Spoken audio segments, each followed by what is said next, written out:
在我们爱奇艺站内有一个逐玉心动名场面的投票，你们可以一起来猜一下最受欢迎的名场面是什么 ？Top One 最受欢迎的名场面。那你可以说在哪个阶段吗？哪个阶段？可能稍微前面一点点。前面的阶段，西湖酱是吧？那是在床上吗？那是在床上吗？不是，这是谢征生病。西湖酱我一直生着病。对，但是那个场景是他在床上，我在哪儿？我在床下。算也不算，你再猜猜。算也不算啊。是吃。说对了一半，但没全对。说对了一半，不会是那个陈皮糖吧？不会吧？看来你们心里面最甜的是陈皮糖。那只能说他心里。那你说一个。哈哈，就问到我了，是不是？正果啊。我刚想我觉得那儿很甜，就是你帮我要到地契呢。把地契给你那个。对对对。哦。就可能长月很感动，就是第一次。但其实，在爱奇艺站内最受欢迎的是，他是我的夫婿，我樊长玉名正言顺的男人。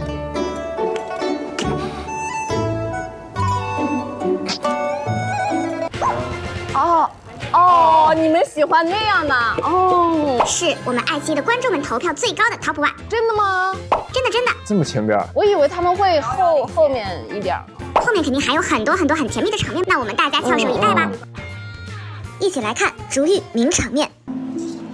就算有人敢参我，那皇帝小孩他敢接吗？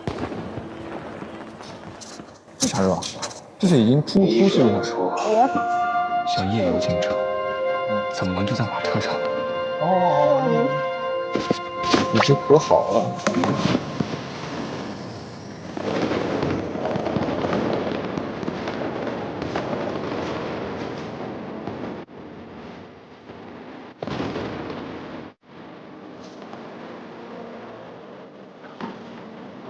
其实我特别感谢这个烟花的颜色。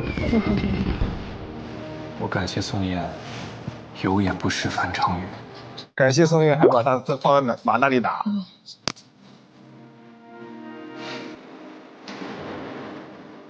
你曾经说哇，我这个璞玉。天哪，这个曲子配上，但我现在才知晓，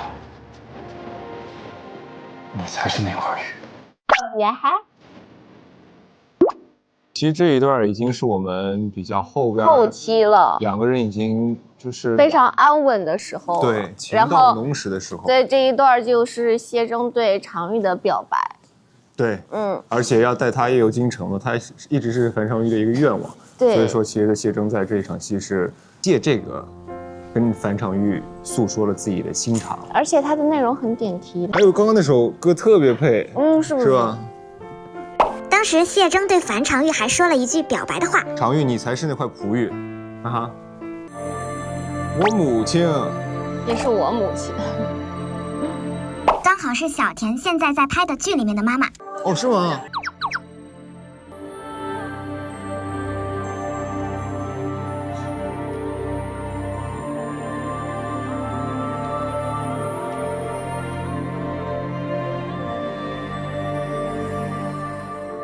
天哪！这场戏是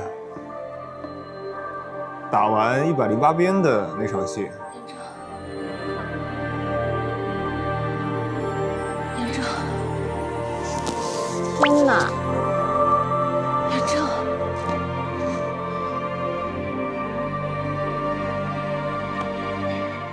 我那帅气的舅舅。你不该来的。我是不该来。你呢？你不是魏延在林园，你为何一个人来啊？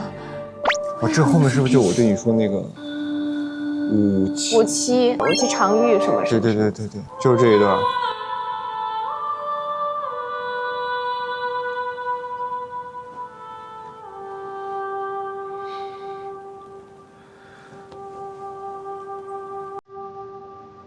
父母容禀，凡是常玉，平安人世，儿民在旦夕之时，为他所救。天哪！现在在回顾来时路了。之际，得他所爱。儿在战场10余年了，从不觉得自己还活着。是他云娜，放居人间值得。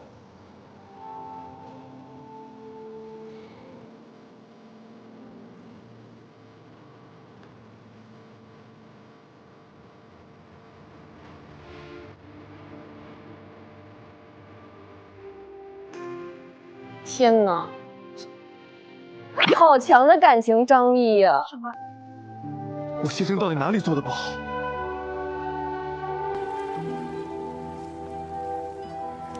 这是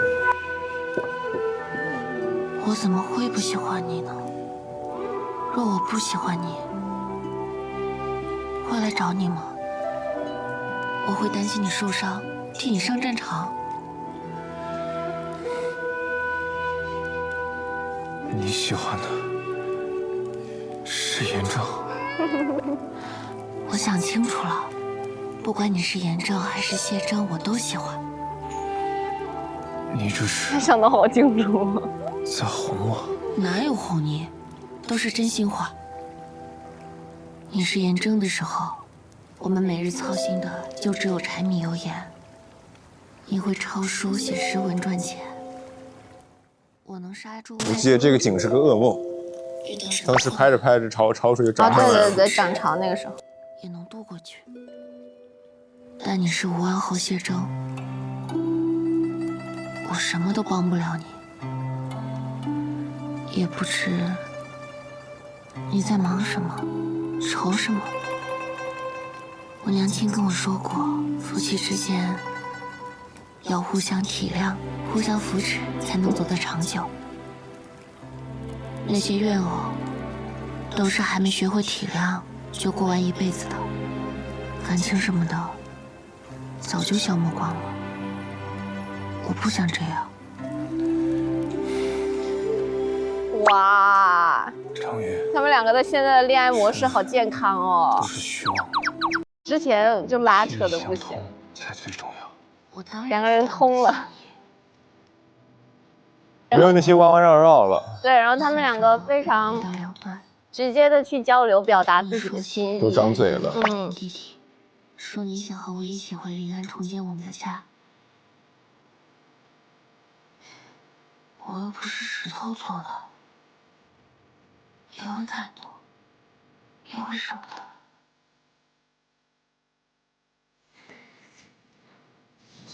严家有一事，我必须做。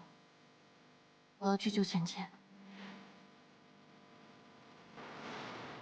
但你知道，掠走于芊芊的人不简单，凭你一己之力，不一定能救得出来。总要试试才知道。这样，临安的仇，我替你报，人我帮你去寻回来。于芊芊，我替你救出来，你就不要去冒险了，好吗？我喜欢你，但我不能余生都依赖你。这样的话，便不是我了。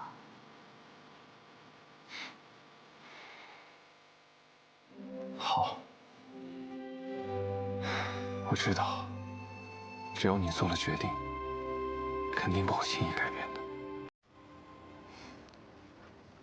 上期有到后边，其实谢征跟常玉说开了之后的感情观还是挺健康的。嗯两个人没那么多弯弯绕绕，有什么话就直说了，而且很尊重对方。嗯，对对啊，尊重对方，你要去救人，那我可以帮你，但是如果你拒绝的话，其实我也可以同意你，就不会去强逼着对方去做不愿意做的事儿。我们今天也请到了一位非常非常重磅的惊喜嘉宾，太重磅了。小田林鹤，请用属于你们的方式来召唤一下我们曾导出场吧。今天大老爷，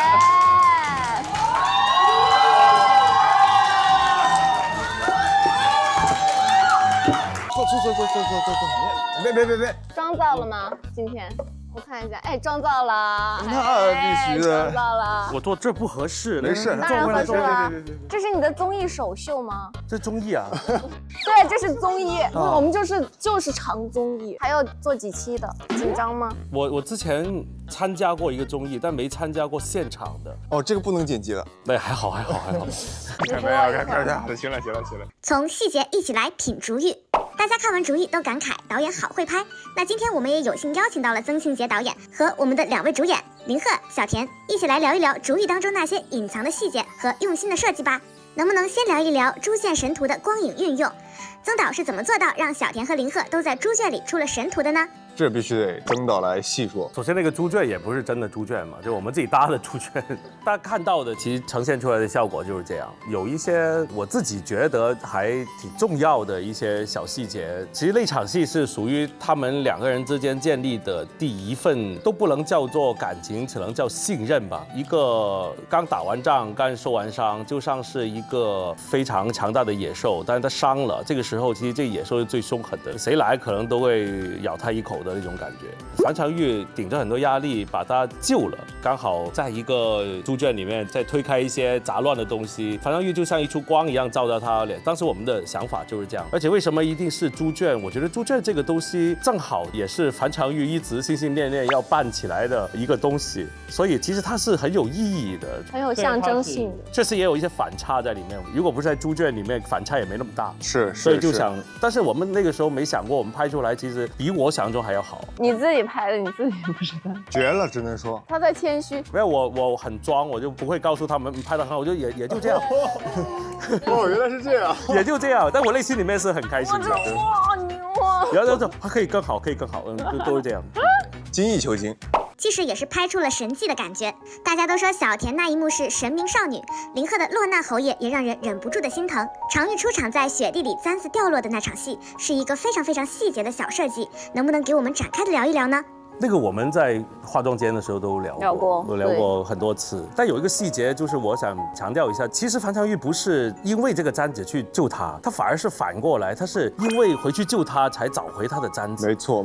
我觉得这个点是很重要，他是自己本身就是一个很善良的人，他也知道自己的处境，但是还是在抉择的时候，天使与恶魔在头上旋转的时候，可能就想着还是要扑回去。就正是因为他扑回去，他自己在说啊，我的簪子原来掉在了这里，不然的话我的簪子可能就不见了，就我自己最心心念念的东西就不见了，反而是因为自己的善良而重新又得到了一个眷顾，或者说叫做他母亲的庇佑吧。就我们当时想的还算是挺清楚的。除了这个，但这后面的簪子其实也一直都是小说里面，我们经常在看观众对这部小说的一些评价，这钩子不能丢哈，把它变得更圆满吧。簪子在剧里面其实是推着2个人的感情往前走的。对啊，有好多这种细节，比如说簪子，还有导演设计的那个发带，都是一些我们感情的维系和推动情节的一些小东西。今天我们也准备了发带，有带了真实的发带吗？是我们戏用的发带？不可能，肯定定做了一条吧？真的吗？不可能。这个我知道，我盔甲上那个发带，你那个发带这又哪儿来的呀？这不是我的口水巾吗？这是什么？这个发带能说吧？这质感的发带一看就是武安侯谢征的发带嘛，它是我切大号之后盔甲上面戴的那个发带，其实跟我征战沙场多年，但是我跟樊长玉那个沙带不是这个，是它一个蓝色的布条，曾导设计了那个布条穿过。在做预告都想这么做，对，是真的，就是很多这种细节都可以体现出我们俩的感情吧。我们还做了那个鸟海东青，然后把那发带绑在海东青的脚上，飞跃了好久，终于找到了它。对，是挂在对藤条上。那时候你在一个山村里面，是不是在山贼窝里面？你以为是山贼窝，结果就在那边把那个老妪给背了出来的那个时候。哦，对，是刮痧啊。刮痧。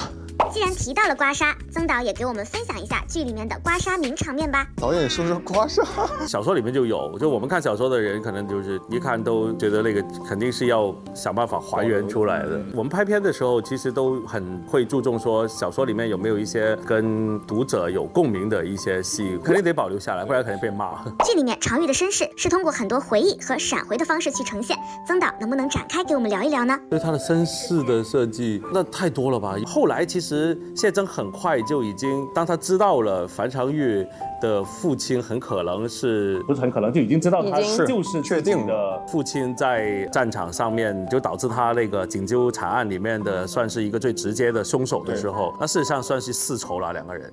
但事实上谢峥又会很快的调整好自己，觉得这里面肯定是有算计跟阴谋，而没有把这件事情怪罪到自己的伴侣身上。那这件事情为什么他会那么快的去这样？其实跟他的父母对樊长玉的教育其实有巨大关系的，因为他跟他相处的过程当中，就会发现他的父亲啊、母亲其实一直跟他去强调跟说的那些东西，都不是说仇恨有关系的，反而是非常美好的教育。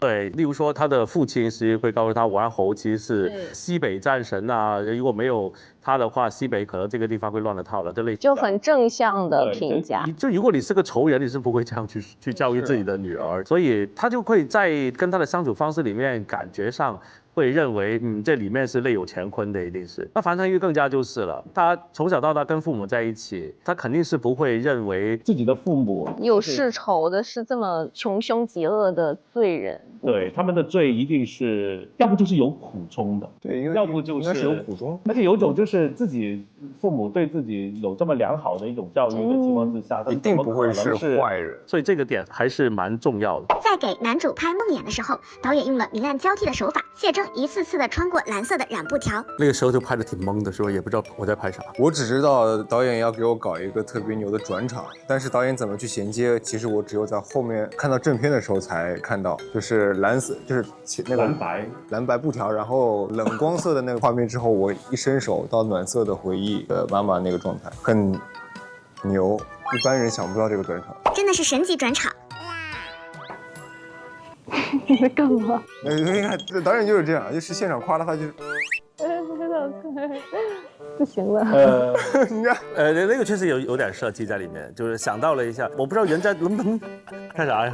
我不知道人家能不能解读得出来，就是说蓝白的这个东西，事实上是谢峥上吊的母亲的裙摆。我们在现场也讨论过这个事儿，观众不一定能够那么轻易的就看得明白这个点。我觉得可以说一下，这其实有一天一个小孩，他只有几岁，然后一推开房门。看到的就是一个上吊的母亲的裙摆，这个东西我觉得是一个小孩冲击力很大的事情。对，是一个巨大的梦阴影嘛，对，所以他一直就会在一个蓝白的布条当中穿梭，他走不出来，这个就是他一辈子的梦。到最后其实也是有我们解开了这个梦的过程。但我觉得这点很好哎，可能观众在看的时候不一定能意识到，但是确实是一个非常好的能够连在一起的设计。就是如果连解读得出来那挺好，解读不出来可能就是气氛呗。没事，你已经解读了。大家都夸曾导很擅长用影子去表达情绪，用意识流的方式去呈现谢峥和樊长玉之间的爱意拉扯和流动。对，这些导演说我都快忘了，你给我提这些，那不能忘，我剪片我剪4-5个月了。哎呀，对我每天都见到你们，很熟的感觉。我觉得就是有一天你设计了一些东西，然后演员拍的时候又觉得挺有意思的，然后观众看的时候又觉得挺有意思的，我就觉得挺有意思的，就觉得很有成就感。对。如果你想了一个东西，然后演员演也尴尬，然后拍也尴尬，观众看也更尴尬，就很尴尬。想出来的东西，其实就是我们在现场曾导、我、小田儿，我们3个人在走戏的时候，一般都会达成一个比较平衡的共识，这样的拍出来戏会很自然。导演也给了我们很多细节上的指导，把这些细节连在一起之后，这场戏就会变得更加的细腻。其实你们进组以后的第一场对手戏就是拍的影子，对吧？当时你们2个人在隔着窗户吵架。进组之后第一场戏，这场戏很紧张啊，我反正很紧张。我每部戏第一场戏特别紧张，尤其是那一天，我记得还是非常晚的夜戏。夜戏是夜戏。那天是第一天跟小田儿，是第一天见面吗？对，是第一天，然后跟导演也是第一天见面，非常紧张，不知道导演会怎么拍我们，所以那一天就是在紧张中度过了，但效果还不错了呢，应该还不错哈。那场戏其实他们隔着一个纱，就好像2个人有了隔阂的那种感觉，当时是这么想。但是导演后面叫我们的设计说，2个人又隔着那一层纱，然后眉眼含情，双手触碰，敢摸又不敢摸，爱就是想触碰时，但是收回的手。主意里面有很多烘托气氛的下雪的戏份，曾导能不能展开的给我们分享一下呢？现在已经有人说我太滥用下雪这个事情了，太滥用下雪，滥用。对我其实可能是个南方人，就是对雪这个事情就还没痴迷，对，就还没到厌的，还在新鲜感当中。当某些大情节想来的时候，那需要一些氛围，那可能就会想到，哎，不如下点雪吧。是的，因为下雨也不合适。对于导演来说，你下雨贼麻烦，下雪就简单嘛。雪确实也是有氛围的。而且我们整一个片子的设定，就前20集都是过年前的戏，下雪其实特别的合理嘛，顺理成章，它就是下雪。我印象比较深的，我觉得是传承玉想要不要去当掉这个簪子，然后去救你的那个时候，他问对，然后天上的母亲，对，因为这个也是他自己的一个抉择的一个地方，然后也是他一家人善良的一个表现，不只是你了，我觉得就连妈妈其实都是挺善良的，对，就这样的一种感觉。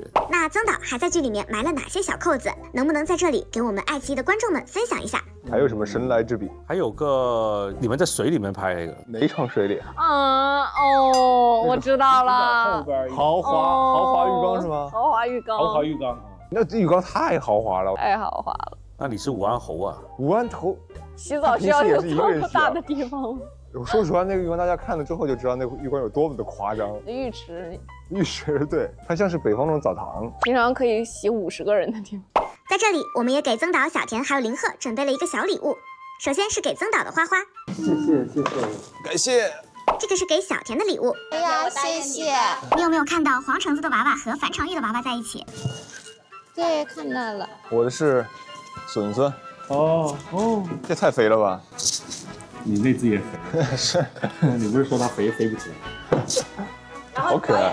我在上面还写了一句话。我看到了，谢谢。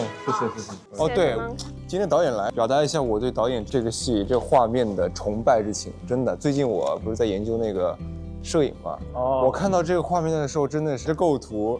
这光影真的很了不起，非常值得我学习。我遇到了恩师，感觉很厉害。我也没拍过那么帅的男的。哎，别，这就开始了。我感觉导演快要爆梗了，已经进入到了比较热烈的状态。心流状态了。喝了2两。掌管镜头的神。你让他自己多好，他就是那种很害羞的人。他非常害羞，回家之后拿张卡片就。谢谢曾导，掌管镜头的神，我们永远拥护你。谢谢。剧里面曾导也给我们设计了一个很甜的陈皮糖吻，我们今天也在这里准备了陈皮糖。谢谢。送这个吗？哦，我以为你送给我的呢，开玩笑。剩下的全部由林鹤来买单。谢谢陈皮糖，在这里我们把这个属于我们竹玉的陈皮糖送给喜欢竹玉的观众朋友们。谢谢大家的谢谢。你们把导演搞得以后都不敢参加这种。以后真得喝2两过来。是，喝过了。喝过了。OK。